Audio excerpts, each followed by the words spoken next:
welcome back. This is session 3 for me today, but a very different subject or under the same heading, which I'm very pleased that we can cover today. So I think Charles has just introduced the panel. Let me just grab my notes here. But yes, we've got Joan. Hi. Ashish. Hi, Ashish. Good to see you again. We've got Joyshri. Hi. Kapil. Hello. On the end there. It feels like a long way away. I'm going to shimmy around a bit so I can see you. And who did I miss? Ritu, sorry. Yes. Hi, welcome to the stage. And as Charles just introduced, so the interesting thing, I think, again, about our panel, we've got a really diverse group here with, from different types of hotel business. So Joe with Ishrak Hospitality, which, am I right in saying, Joe, when you don't have your own brands, you're basically representing other companies? Yes, which is a great perspective to bring to the table because that brings opportunities and challenges in itself. And Ritu from Jazz, great sort of local brand, Middle Eastern brand, which is, brings a particular perspective. Ashish, revenue and distribution at HMH Hospitality, and you have your own brands, or are you representing other brands as well? That's right. That's right. We have 5 our own brands, which are ranging from luxury down to the mid-segment within the region. Great. So a diverse range there. And then on the end, Kapil looking after revenue again and distribution for Rotana, which again is one of our regional brands. That's right. So you can see we've got an interesting mix of perspectives here. And the other thing is the theme today we wanted to talk about was around how loyalty plays in with a revenue dynamic, because you'll see it's no coincidence that our panelists are largely focused around revenue. And when we talk about loyalty, I wanted to really focus on loyalty as a broader term, not necessarily loyalty programs, but loyalty as something that we hope our customers build and have towards our brands. So why don't we just start off, and what will be interesting is an opening topic is dynamic pricing is a big theme in terms of revenue management and how we price our inventory and take it to market. But what I'm interested to know is how do you think dynamic pricing fits with meeting customer expectations? And maybe I start with you on the end, Kapil, in terms of that. So you think about how do you get the best price according to market conditions, but how do you feel that your customers react to that, where they might see a price is higher than they previously had experienced, perhaps, or lower, maybe? That's for me? Yes, I thought I'd start at the other end for something different, Kapil. Lovely. So I work for Redefined Hotels for past almost a decade now. I am currently looking after 3 of their brands called Rotana, Arjan, and Central. So the perceived value, of course, the rate positioning is one aspect, and rate parity is another. So we need to, I think, the 2 aspects which we believe in, one is having the transparency in the policies. Rate parity is one. It's just not the rate which guest is looking at, right? And another could be the description, the honest description of the product while selling, right? So what happens is at times the guest would go on meta search. Guest is trying to look for a rate. Most of the time, guest is only looking at the rate value, right? He's not looking at what is behind, what is the real value which the guest is going to get, which I'm going to get out of it, right? So that's where the key rule comes into the picture from the brands, where we have to maintain the transparency in terms of policies, and at the same time, we need to ensure that we are honest in our description, so we don't we can have the rates there out in the market, but if it's not going to relate what guest is looking at, it probably is not going to get us what we are looking at in terms of results and outcome.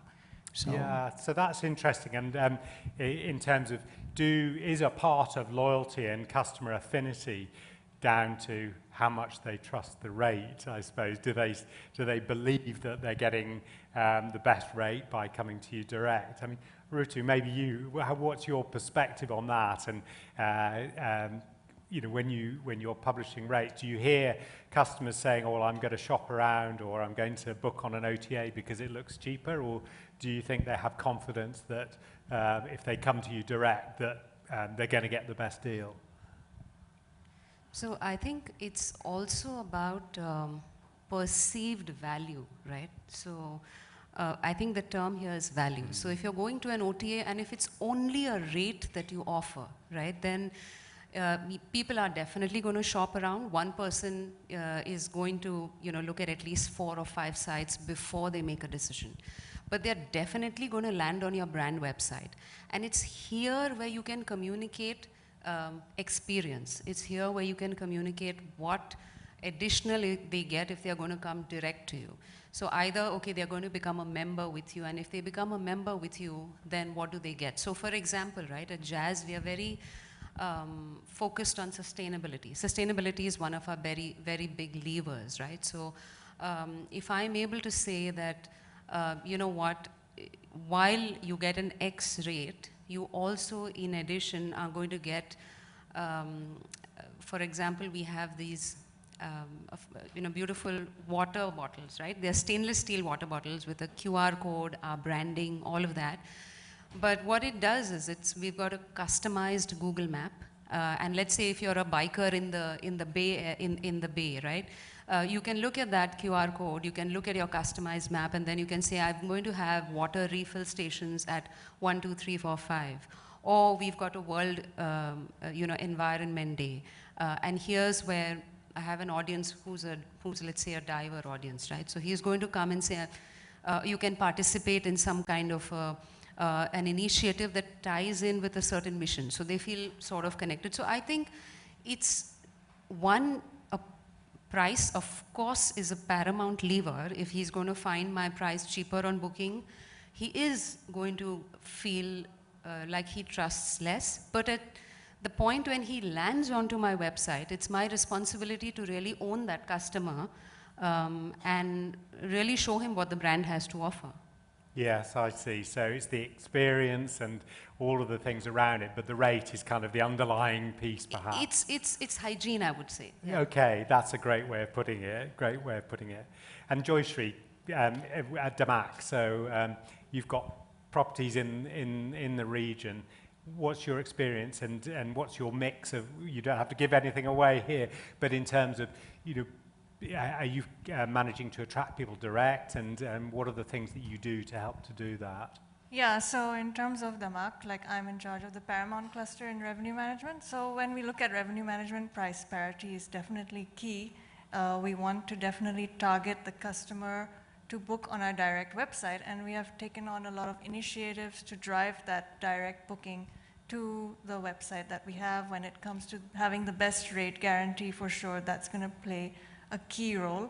But other than the best rate guarantee, other offerings that you can give on your direct website, making it easier for the guest to book direct, will always be more paramount, of course, and increase your share for brand loyalty. And then, of course, as Paramount, we've also partnered with GHA as our loyalty partners. So working with this alliance definitely helps to build more awareness in terms of the brand and push more brand loyalty. Yeah, that's interesting, a different perspective and using a GHA as a third-party loyalty program, but I can really see the appeal for customers as well, for guests in that. Now, Jerwin, you must have a different take because you're working with other brands, so in your role then, do you look at rate and how to achieve rate parity and attract customers direct, or do you see that as the responsibility of the brands that you work with? Hello, everyone. To give you a brief introduction, what is Shock Hospitality? We are a management franchisee for IG Hotels. So we have 8 hotels here in Dubai, which is Crown Plaza's Holiday Inn, Holiday Express, Staybridge Suites. Now, regarding to this, I don't really look into the price, but I look more on the guest experience and the loyalty programs of the brand. I see. So how would you, what does success look like for you? Is that getting more loyalty members as part of your mix, or is it customer satisfaction scores? Yeah, look, on the brand that I'm working now, we have 145 million members worldwide, and there are 1 million members staying in our hotels on daily basis. I believe it's because the brand itself is very strong, and the informal loyalty, which is the loyalty recognition, is very strong as well. Yeah. That is why we have these huge numbers of members coming back to our hotels. I see, yes. And Ashish, you have your own brands, regional brands. How do you find, how are you competing with some of the global players? And then also, what are you doing about rate parity? And how do you think that influences customer trust and what customers are looking for? Yeah, that's a very tricky one because competing with the global brands, of course, we know there are some upticks which the global brands bring with them, of course. First of all, obviously, the strong loyalty programs that they run with. Coming back to our brands which we run in the region, they are, again, while we have 5 different brands which are ranging, again, varying from luxury down to the mid-segment. At the end of the day, we don't have a loyalty program as per se, like any other branded hotels with the chains that we are talking about. But the way we are competing and putting our strategies together to make sure that we do not lose out on that kind of niche market where the people are actually looking forward to become members, and some sense of guest expectation, reaching out to personalized catering to personalized experiences and catering to their personal needs to some extent. I think what we did was to take a step back, change some of our strategies to include specific offers which are targeting the members deals, for example, trying to create our own website exclusivity with certain offers which we did not have earlier. Or there were a lot of clutter of different offers that we had, and therefore we thought it will be more meaningful for us to make sure that the guest understands how we differentiate from the global brands. Therefore, we added certain exclusives. At the end of the day, I think I would say in a ramp-up period of almost 6 months to 1 year, we saw the change coming in. We had a better traction, which was coming in because of the strategy. We offered exclusives which were not available normally, and we would always try to reach out to the guests with the personalized offerings as much as possible, sans AI or any other technology. But we did use whatever the best tactics that we could, including the team talents that have been there since long.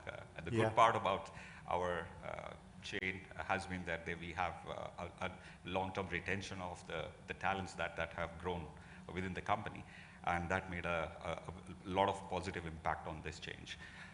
So that was the key play behind competing in terms of creating a loyalty for us. And the biggest part for that was unlike GHA, again, because it's a third-party loyalty program, again they have their own parameters. We went ahead and partnered with institutional companies, and for the likes Emirates Platinum, banking institutions, the schools, etc. That made a big impact on our approach and brought some good numbers for us. So that's interesting. So there we go, an example of loyalty without a loyalty program, how to actually encourage customers to come back. And the thing that you alluded to there was creating relevant and personalized offers for your customers, and even in the absence of a loyalty program, that still works. Now, that in itself is not easy, is it? Because for that you need good customer data. And maybe I go to you at the end, Kapil, on this one, but thinking about customer data, and then how do you use that then to create targeted experiences or targeted offers or pricing? You might or might not do that. And you know, how do you make sure that things are relevant for guests? Yeah, sure. So I'll talk about a very recent change in kind of strategy which we've opted for. Usually when we go and do a shop at any property, properties would usually be doing a pricing by category, right? So you go, you see a category, let's say classic room is the standard room or whatever. So you've got king, twin, right? So you've got two, usually the rate of king is $100, twin is 100, and then we move forward. So what we have done is we have been analyzing the data for over 4 months now. So we came out with something called a pricing by room type. So, so which means, like, if you go and shop for the hotel, some of our hotels today, you would find during the weekdays the king bed would be more expensive than the twin, and the twin bed would be more expensive than the king, and vice versa, you know.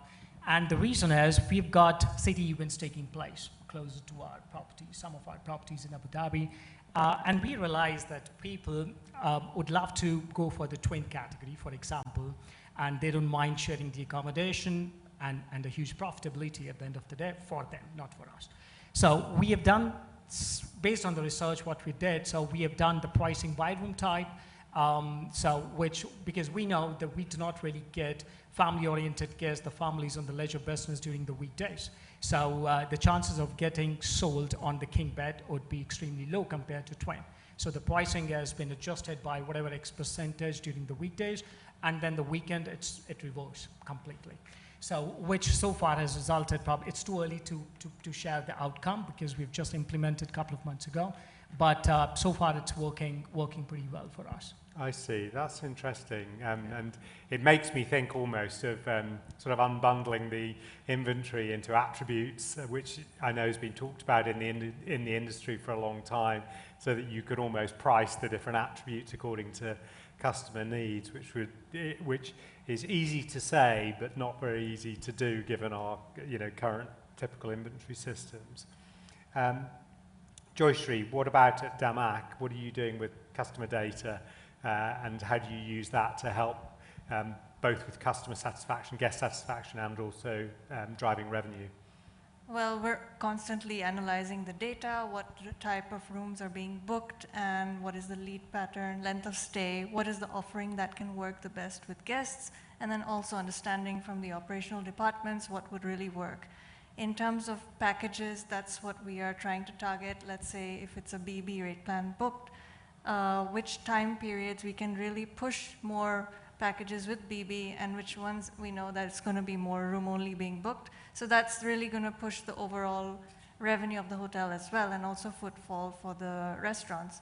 And then in addition to that, other packages that we work around with marketing, we look at the analytics on, let's say, which point of sale is booking what, and at what length of stay, what we can push to drive more bookings, and also the right kind of stay or package elements that can be booked from that market.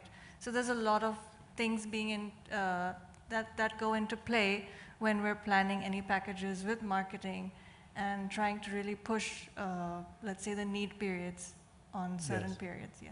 And so in packaging there, might that include F&B? Exactly, so F&B or spa packages or discounts. So even if we are giving an additional offering, especially for our brand website, if you're adding additional packages on a brand website with discounts for F&B or spa, this is already going to bring more footfall for those outlets and facilities. And those are direct, loyal customers. So of course, you're cutting down on commissions as well. So it's always leveraging on those direct customers that can spend more. Yes, I see. And this was something that came out earlier in the when we were talking about the lifetime value of customers, and that will be looking at different lines of business, so looking at both the rooms revenue, but also where they spend money in other outlets as well, which I think is becoming increasingly important, and as you target customers, then will be part of that going forwards. Just thinking about a couple of other things then, in terms of intelligence and forward planning. I mean, maybe Rutu, on your side, when you're looking at data, both in terms of market data, but also when you look at your customer profiles and what they've done before, how does that help inform your strategy? And you talked a bit about sustainability as well as one of your big themes. I'm interested to learn a bit more about that. Yeah, so for us, when we are analyzing data, there is a lot we go in terms of customer segments.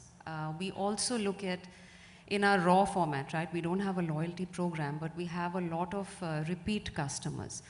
And we track this data. So let's say if somebody is there on their third or their fifth visit, okay? We may have a tree plantation drive. Now, what you're doing is, somebody will actually have a tree at the hotel with their name on it. Now, you're not just planting a tree and giving them a green certificate. What you're doing is you're helping them leave like a legacy behind.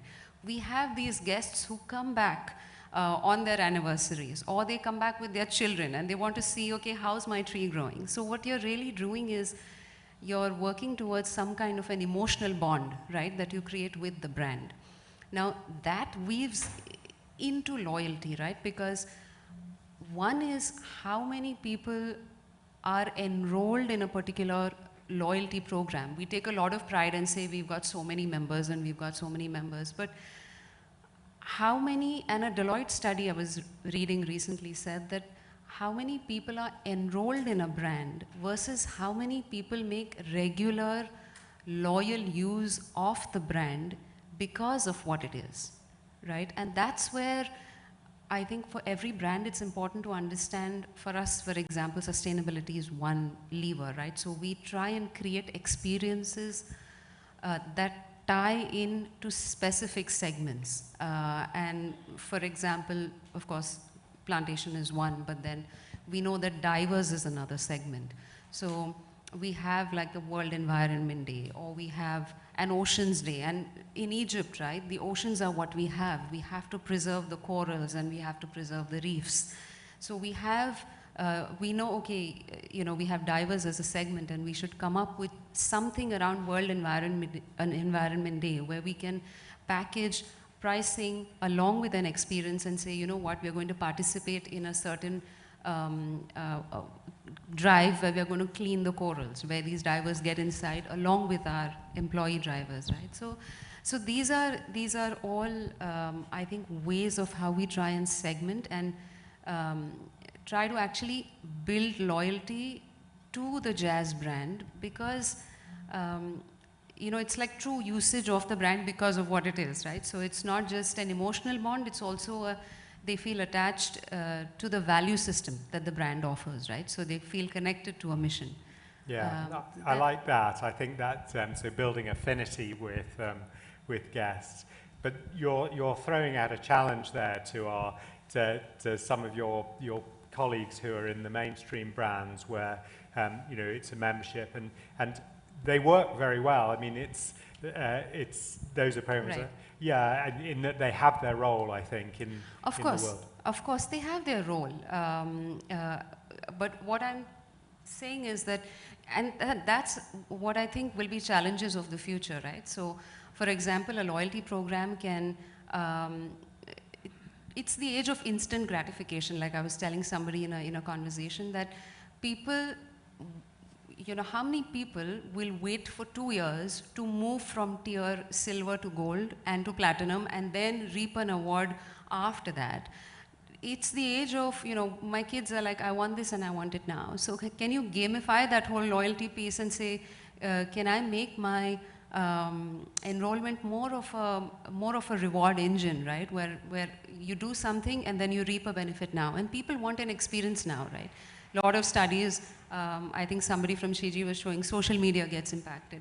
So a lot of them are looking at the social media and saying, I want this experience and I want it now. So how can you use, I think, that experience engine and sort of gamify that whole loyalty piece. Yeah, I think it's great.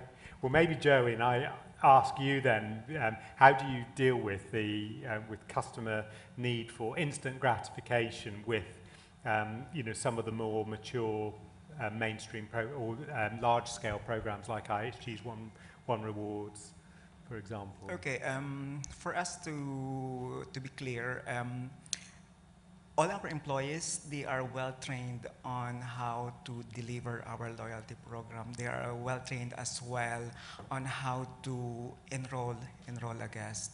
I believe the only secret for this is just continuous training and giving more information to the employees to have a strong loyalty program.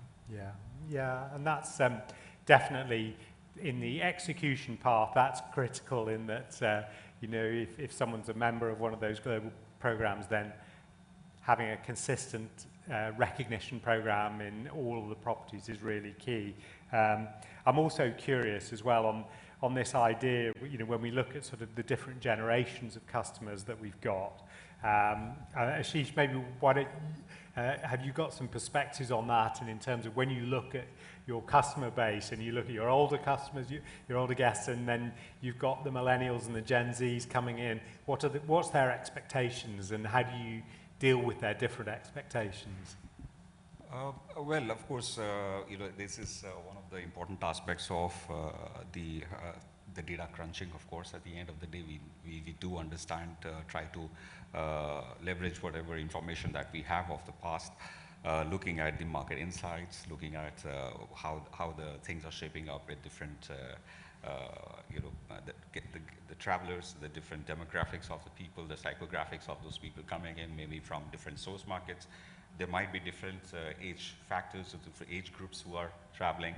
So there is definitely, a sense of understanding and making sure that we categorize them. It's not like just segmentation, but just to see who we can offer what in the best manner possible, customize our offers for them accordingly. And there is definitely a change that we see when it comes to approach from the millennials than the latest gen or whoever it is right now. Very different from the ones which are we're very apt with whatever they are happy in the traditional ways of coming and holidaying, for example. And there are certain locations, some of the hotels, for example, in Ajman, in Sharjah, we have some of the very old properties which are well known. We have a lot of repeat clients who are coming there, staying for 7 days with the families. Now we have grandfathers and parents and then kids coming in. And then on the other hand, we have our latest brand, which is Ecos, which is millennial lifestyle accommodation, which is absolutely sustainable with almost 99% paper-free.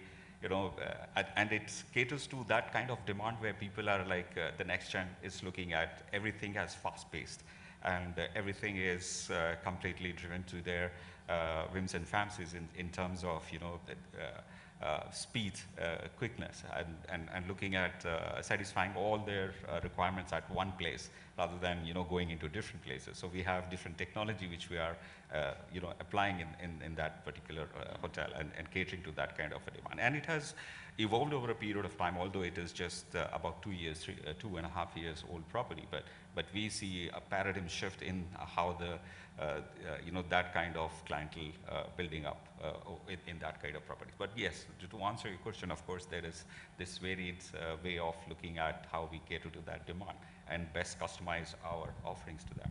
Yeah, it's really interesting how dynamic the market is, and I've just in conversations today been talking to people saying even since the pandemic, or as a result even maybe of the pandemic, behaviours change. People are booking later, people book different things, and it makes it really hard to stay ahead of the curve when you're trying to, particularly in your, and I'm generalizing you all, but in terms of if we're trying to predict and plan revenue coming into the hotel and keep customers happy, it's even more difficult today than it ever has been. Kapil, when you think about, you've got several brands, and I think you also have serviced apartments. Yeah, and so do you find that your approach in terms of understanding the audience for those, and then how do you reach them is different for those different brands? Do you have to sort of treat them all differently, or do you have a general approach across them? Yeah, so we've got completely different strategy for all of our brands. We've got 6 brands in total with Rotana. So currently I cater to 3 of them, and one of them is a service apartment called Urjan by Rotana. So strategy, and it's not about the pricing, but yeah, the overall strategy, the overall target audience is completely different. The regions are different. You know, you would not expect people to come from Europe for a longer term unless there's a project happening close by, and then not from online for sure. The distribution channels would be completely different. So when we talk about handling, and one of the brands what I cater to is a budget brand. It's called Central, so which is extremely price sensitive. So that's where I mean, we do not try to even target families, for instance, because the room size what we have in Central hotels are probably are not meant for families with the kids, right? I mean, so it's a completely different ballgame when you are looking at multiple properties, different brands under one umbrella. There cannot be one package, I mean, meant for all brands. Extremely customized, data-driven to an extent, not always, but yeah, to an extent whenever and we can. So that's how we look at it. Very good. Well, we're coming up to time now, but what I wanted to do just before we close is ask each of you really just to give me a quick snapshot of a loyalty or customer trend that you think is going to shape the next 12 to 18 months. And maybe I'll stick with you, Kapil, at the end there. Yeah, sure. I'm not sure if it's going to change, but I really hope. The way we look at the loyalty for now, for example, we created something, you know, we've got a package in place, or we have sent a mail merge to all of them. We need to be patient, you know. Here we are not making money, we are building relationships. So that's what we need to keep in mind. It takes time. I mean, you talk about any program in the world for the big chain of hotels, nothing really got the value within months or within years. It took decades for them to build it. So I think patience is the key, because what we do in most of the cases, we roll out something today, and we call for a meeting to review what we have done this last week. Let's spend a couple of hours to review what are the results. It doesn't work this way. So I really hope like this should change. I mean, the mindset should change. Not sure if it's going to. Yeah, no, thank you. And Ashish, how about you? I would say, you know, looking at these scenarios, looking at the technology, how the things are shaping up, we have been talking since morning about this. I think the whole paradigm shift, which is by next year, I'm 100% sure, is going to move from earn and burn kind of a loyalty program down to belonging and identifiable, which is, you know, the guest personalization, which is going to be definitely one game which everyone has to play, and majority of this will be 100% AI driven. And once you have the enhanced information about the guest, I think nothing better for you to get the better returns from and get the guest satisfaction to the best level that you can bring it out there. Very good. So personalization. Absolutely. Yeah, Joyshri, what do you think? When we look at hotels now, we're mainly competing with OTAs when it comes to loyalty programs as well, and good point. booking patterns as well. So what OTAs have is very strong partnerships, and they're able to leverage on that. So that's something hotels need to leverage on in the future as well, to build partnerships. For example, alliances like we have GHA or other alliances and partnerships with more tour facilitators. So not just the hotel aspect of things, you have F&B experiences, you have other experiences that have to combine to give that offering for the loyalty. That's what's going to develop. Otherwise, hotels will not really be able to compete with the OTA counterparts. Right? Yeah, that's a great point. We could have a whole session just talking about that, I think. I think it's a tough nut to crack, that one. And Rutu, what about you? I think for loyalty, right, sometimes I think it's ironic when we're talking of an offline era. I could walk to the store next door and the shopkeeper would instantly know who I was. Probably if I was picking up candies, he's going to report it back to my mom, so I would be a little afraid. So the recognition that we had, I think, is somewhere getting lost in this whole digitalization that we're going towards, right? So I think recognition of the customer is going to be a challenge as more and more technology seeps into our lives. So second comes the reward and the everything, right? Sometimes I would walk into a store just because I know the guy knows who I am, right? So it's this recognition. So I think that's one challenge that I'm sure we will move towards. And then this whole instant gratification and gamification, right? How many people want to wait, like I was saying, for 2 years to move to a next year and a third year? So yeah, that's something that I think will evolve. I think you make a really great point about recognition, and by recognition, I think it's overused in terms of our systems and processes, but actually there's nothing quite like true recognition when you go someone and the person actually recognizes you. That's special, isn't it? And I think, I think you're onto something there. And Joan, why don't you finish this off? What do you think is going to be key? What I'm seeing right now is it will be a continuous competition between big loyalty programs. It will continue. It's a never-ending story, which is, I believe, even though small brand of hotels, they will have their own loyalty program. Okay. What I'm seeing as well is there will be a shift from this transactional loyalty to emotional loyalty that emphasizing more on values. I think I'm saying. So especially for Gen Zs, millennials, and youngsters who really look into values, this is what I'm seeing for more on driving emotional loyalty. So shift from transaction to emotion. I think that's a really, really strong point to finish this off on. So really that's a great conversation and great to get so many inputs in one session. Ladies and gentlemen, please join me in thanking the panel for their valuable input today. Thank you. Thank you. Do we have any questions? Yeah. Are we gonna, can we pass a mic out? Yes, please. You should have asked me outside. No, it's much more fun like this. So Kapil, this is the first that I have heard about, in terms of categorizing the room and then further subcategorizing it based on the time of the day and based on the week of the day. That is detailing to a great level, right? So kudos to you for this. And kudos for sharing the secret as well to your other hoteliers, because this is a great example to set. So I just want to, I'm curious to know that where do you see in terms of percentage, right? Like where do you see this contributing to your overall revenue growth in terms of percentage? What percentage would you see as an increment after having devised and implemented something like this?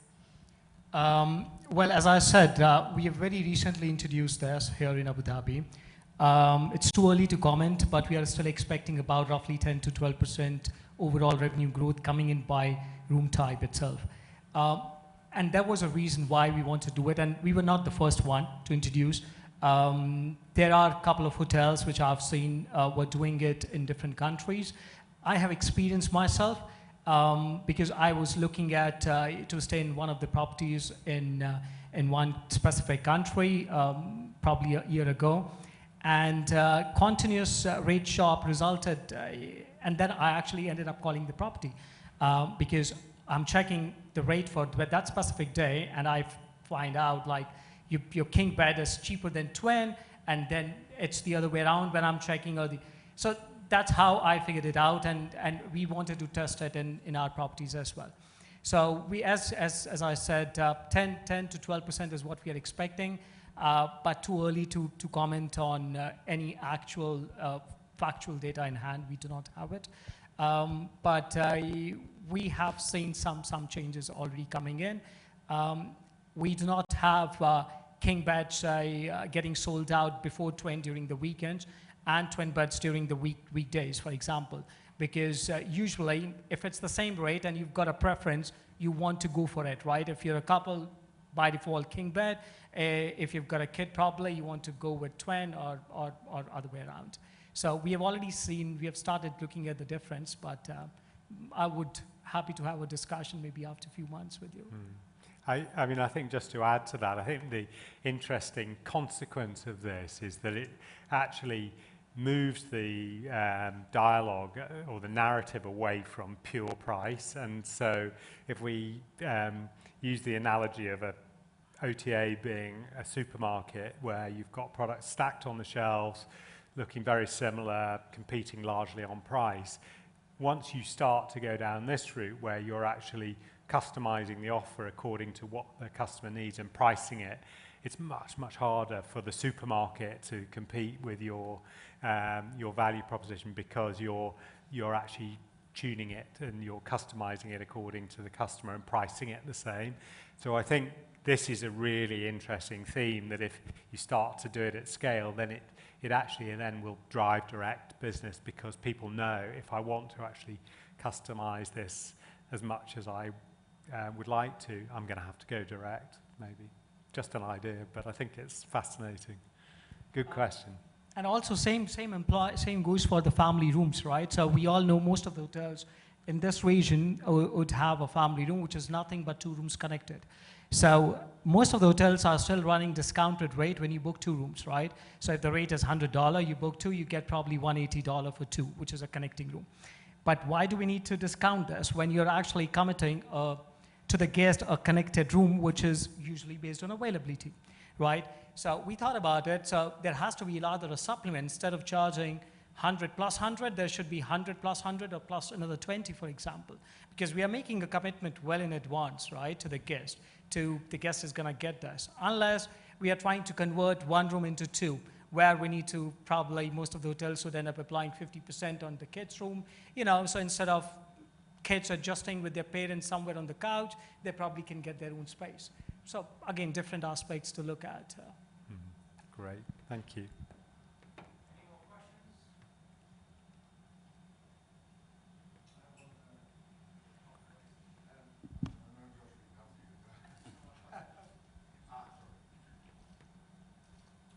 Just a quick one.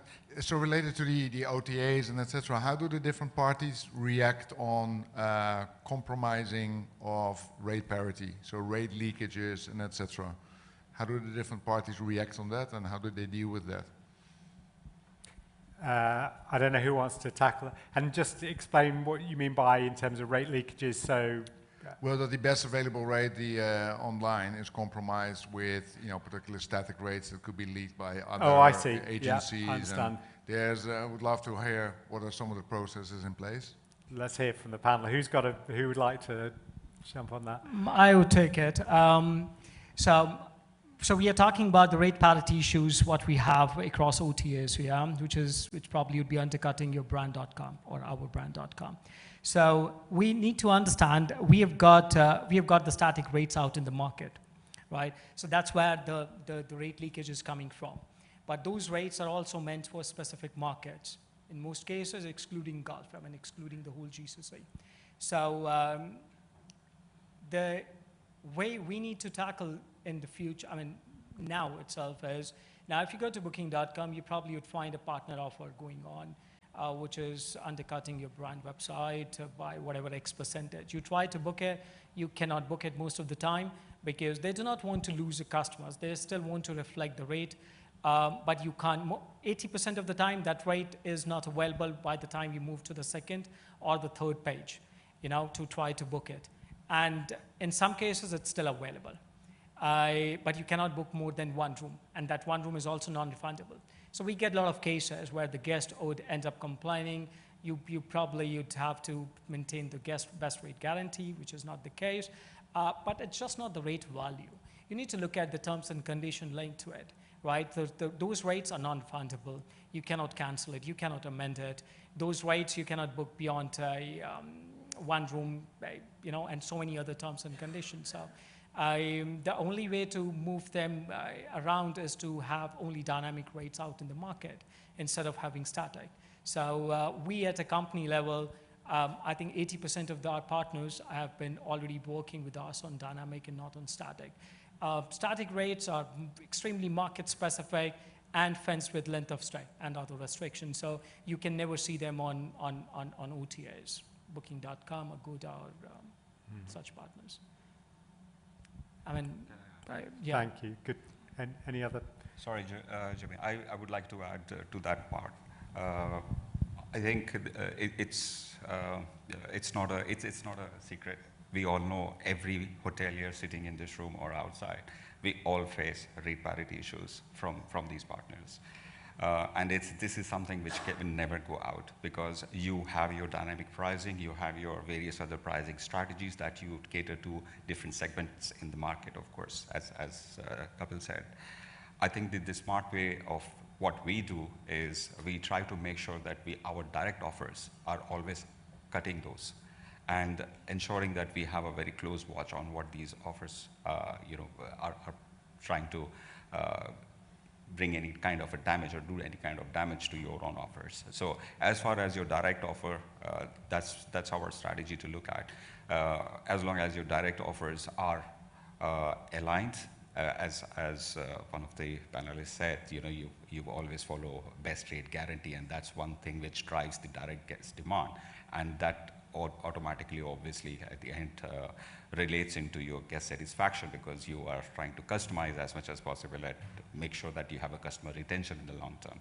So keeping that in mind, we always make sure that we always have the best rate available, which means even if I have to give further discounts than whatever is out in the market, you will have to take a call on that. But I mean, that's one of the strategies. And it's not just the static rates. I would say there are a lot of, without naming any agents and any OTAs, but they are doing a lot of marketing promotions or campaigns at times, which they are not supposed to on a B2C channels, basically.